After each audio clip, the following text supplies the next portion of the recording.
Hello dear students, in this video a very important topic which will be discussed by me, and one of the most important topic which is being asked in your examination, especially board examination, that what is globalization. Globalization is nothing but our cultural bondage, our cultural linkages with different countries in all continents, our trade connectivity, I mean our economic relations, our cultural relations, our social relations, our political relations. Different types of relations are being established, then the definition of globalization get completed. Group of countries may have globalization, I mean relations as per the rules of globalization in one or more dimensions like economy, culture, whatever it is. Or group of countries may have only one dimension of globalization, that may be economy only. मैं बताना चाहूँगा कि विभिन्न देश, इस बात को ज़रा हिंदी में भी, क्योंकि कुछ हिंदी भाषी भी बच्चे हैं, विभिन्न देश, different types of countries of different continents, अलग अलग तरह के देश, अलग अलग महाद्वीपों के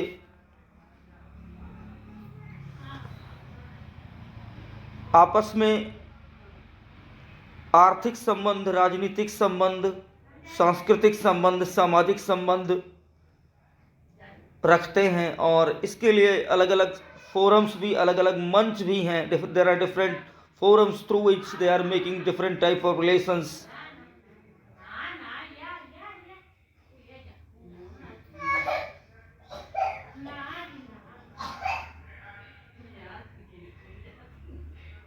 अब कुछ दिन तक रिलेशंस रहते हैं, या विभिन्न कारणों से ड्यू टू डिफरेंट रीजन्स वो रिलेशंस जो है डिस्टर्ब भी होते रहते हैं. तो इनमें ये फोरम्स अपनी भूमिका निभाते हैं कि वो रिलेशंस जो है लगातार बने रहें देशों के आपस में. और ये जो फोरम्स हैं, ये जो ऑर्गेनाइजेशंस हैं, ये उन रिलेशंस को हमेशा बनाए रखने में अपनी भूमिका निभाते हैं. They contribute into that. As for example, UN, the member countries are cooperating in different dimensions, different facets of their needs. अलग अलग तरह की जो है आवश्यकताओं के समय में अलग अलग तरह के जो है हमारे देश जो है UN के मेंबर हैं, वो एक दूसरे को कोऑपरेट करते हैं. तो इन सब में जो है बड़ी भूमिका है इन मंचों की, इन फोरम्स की, इन ऑर्गेनाइजेशंस की, कि देश ग्लोबलाइज हुए और ग्लोबलाइज बने हुए हैं. फर्दर इस वीडियो में मैं ये बताना चाहूँगा कि ग्लोबलाइजेशन कोई नई जो है बात नहीं है. This is not a new thing. Globalization is not a new thing. Globalization कोई नई बात नहीं है.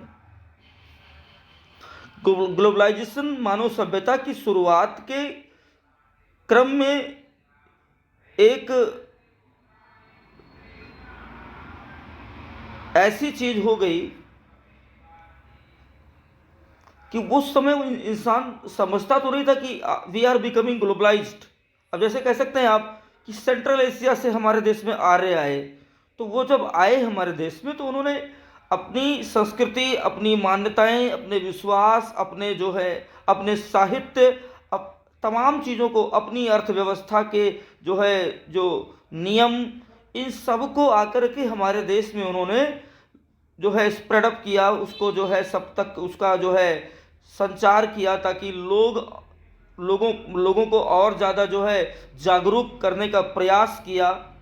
वेदों का लेखन किया ताकि लोग जो है तमाम मानवीय नियमों का पालन करें। तो ग्लोबलाइजेशन ये कोई आज नई प्रक्रिया नहीं है, और आप सब ने पढ़ा होगा क्लास 6 में और भी तमाम सोर्सेस से, खासकर सोशल साइंस के सिलेबस में, कि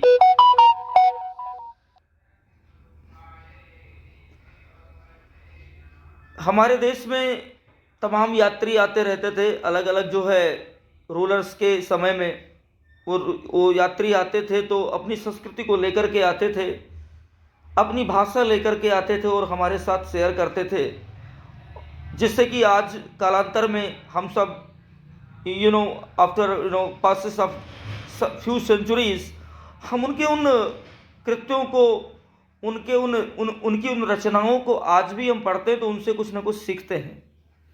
तो we all have been connected from centuries, कई शताब्दियों से हम एक दूसरे से कनेक्ट रहे हैं, आज कोई नई बात नहीं है। तो इसी चीज़ को तो हम ग्लोबलाइजेशन कहते हैं। ग्लोबलाइजेशन, आज हम इकोनॉमिक फ्रंट पे हम ग्लोबलाइज्ड हैं, सोशल फ्रंट पे भी हैं, कल्चरल फ्रंट पे हैं।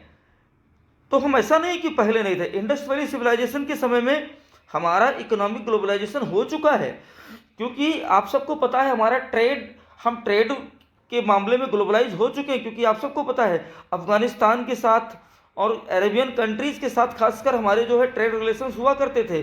कुछ ऐसे एविडेंसेस मिले हैं एक्सकेवेशंस के दौरान, खुदाई के दौरान, जिससे पता चलता है कि हमारे जो है ग्लोबल रिलेशंस थे, पहले भी थे अरेबियन कंट्रीज़ के साथ। और एनसीईआरटी लिखती है क्लास 10th में कि ग्लोबलाइजेशन कोई नई बात नहीं है। बस मेरा बताने का जो है, in very first page the making of global world in class 10th NCERT, the name of book is India and the contemporary world.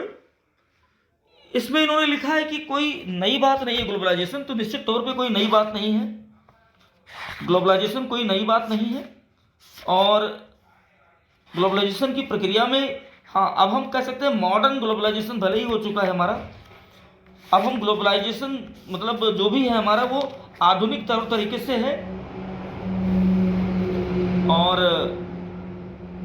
इन्होंने लिखा है एक जगह कि जो लोग आए वो कौन कौन से लोग थे एंशियंट टाइम में, ट्रैवलर्स जैसे मार्को पोलो, इब्न बतूता, ये सब जो हमारे देश में आए तो कहीं दूसरे देश से ही तो आए, तो हम कैसे ना कहें कि हम पहले से ग्लोबलाइज हैं। व्यापारी आए, प्रीस्ट आए, खासकर मिशनरीज को हम कहेंगे, क्रिश्चियन मिशनरीज जो हमारे देश में आए, उन्होंने भी तो कुछ कल्चरल जो है इम्पैक्ट हम पर छोड़ा था। और तीर्थयात्री आए, और ये आए तो यहाँ से कुछ नॉलेज लिया उन्होंने, यहाँ पर कुछ अवसर देखे, यहाँ के राजाओं का यशगान किया, और क्या वो लाए अपने साथ, वो लाए अपने साथ कुछ वस्त्र, कुछ वस्त्रों के प्रकार जिनको हम गुड्स कह सकते हैं, कुछ म्यूजिकल इंस्ट्रूमेंट्स भी लाए जो आज भी प्रचलित हैं, कुछ वस्तुएं लाए जैसे टोबैको पुर्तगाली लाए थे। तो धन लाए, कौशल लेकर के आए, स्किल्स लेकर के आए, विचार लाए जो सबसे ज्यादा बहुमूल्य होता है, आकर के आविष्कार किए यहाँ पर, या आविष्कार लाए यहाँ पर, और इसके साथ साथ बीमारियां भी लाए और कीटाणु भी लाए। केवल सकारात्मक चीजें ही नहीं आई, तमाम नकारात्मक चीजें भी आई। और यहां पर कहते हैं कि 3000 BCE, अराउंड 3000 BCE, मतलब क्राइस्ट के जन्म के 3000 साल पहले हमारा जो कोस्टल ट्रेड था, मैंने अभी जिक्र किया इंडस वैली सिविलाइजेशन का, वो आज के वेस्ट एशिया के साथ था, अरेबियन कंट्रीज के साथ था। वो मैं पहले ही बता चुका हूँ आपको, एनसीईआरटी उसे लिखती है। यही टीचिंग का जो है, अभी मैं अपने मुंह से क्या कहूँ, यही एक्चुअल टीचिंग होती है कि जब टॉपिक देखो तो तुरंत जो है ये क्या क्या कह सकती है, टॉपिक किस किस चीज़ के बारे में बात कर सकती है, वो सब जो है ऑटोमेटिकली एक पढ़ने वाले को भी और एक पढ़ाने वाले को भी, दोनों को तुरंत जो है मतलब रिकॉल हो जाना चाहिए। तो as I have told you that Indus valley civilization, since Indus valley civilization we are having international relations in terms of trade, in terms of cultural sharings, in terms of occupational sharings, ठीक है ना, in terms of civilizations, or in terms of economy, whatever it is, different sharings were there, different multi purpose relations were there.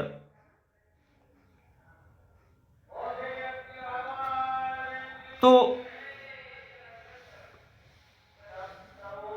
सहस्राब्दी कहते हैं ना इसको, 1000 साल जो बीत जाते हैं उनको सहस्राब्दी कहते हैं। तो लिखा इन्होंने for more than a millennia, और तमाम तरह की मुद्राएं हम सब ने देखा है, हम सब ने सुना है, और पहले की जो है क्लासेस में हमने पढ़ा है।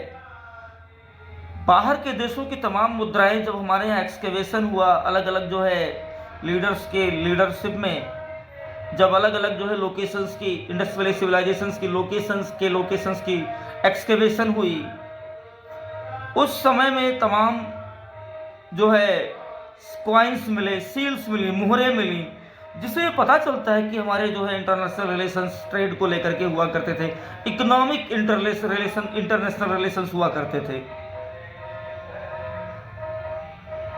और उस समय तमाम तरह की सभ्यताओं ने जो है विकसित होना शुरू किया था। कुछ ने बाद में विकसित होना शुरू किया और कुछ ने पहले ही विकसित होना शुरू कर दिया था, जैसे मेसोपोटामिया की सभ्यता, चीन की सभ्यता। सारी सभ्यताएं नदियों के किनारे विकसित हुई, क्योंकि नदियों के किनारे सारे रिसोर्सेस मौजूद थे।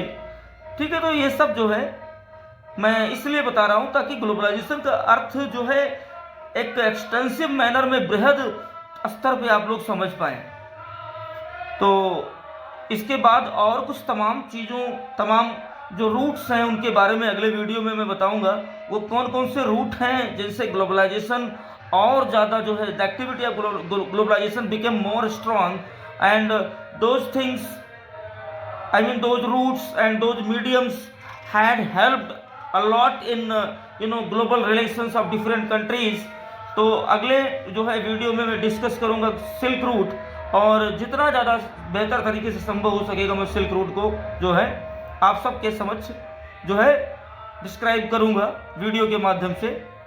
और इस वीडियो में मैं एक बात और बताना चाहूँगा कि क्या क्वेश्चंस बन सकते हैं आपके बोर्ड एग्जामिनेशन में ग्लोबलाइजेशन को लेकर के, और या किसी भी एग्जामिनेशन में अगर ग्लोबलाइजेशन का कॉन्टेक्स्ट देना हो तो शुरुआती जो मतलब शब्द या वाक्य होते हैं तो वो इस वीडियो से आप मदद लेकर के लिख सकते हैं। और अगर हम बोर्ड एग्जामिनेशन की बात करें तो बोर्ड एग्जामिनेशन में आप ग्लोबलाइजेशन का एक्सटेंसिव मीनिंग इस वीडियो की मदद से लिख सकते हैं। तो what is globalization, whether this is new thing और this has been the age old thing, या फिर कई सेंचुरीज से पहले मतलब इसको प्रैक्टिस किया जा रहा है, तो आपको यही आंसर करना है। तो once more I would like to ask one question to you all, और सभी लोग इस क्वेश्चन का आंसर जो है कोशिश करेंगे कि कमेंट बॉक्स में जरूर देंगे कि ग्लोबलाइजेशन क्या है, what is globalization, whether it has been practised since century और this is a new thing, sorry it is a new thing. Thank you very much for today's class.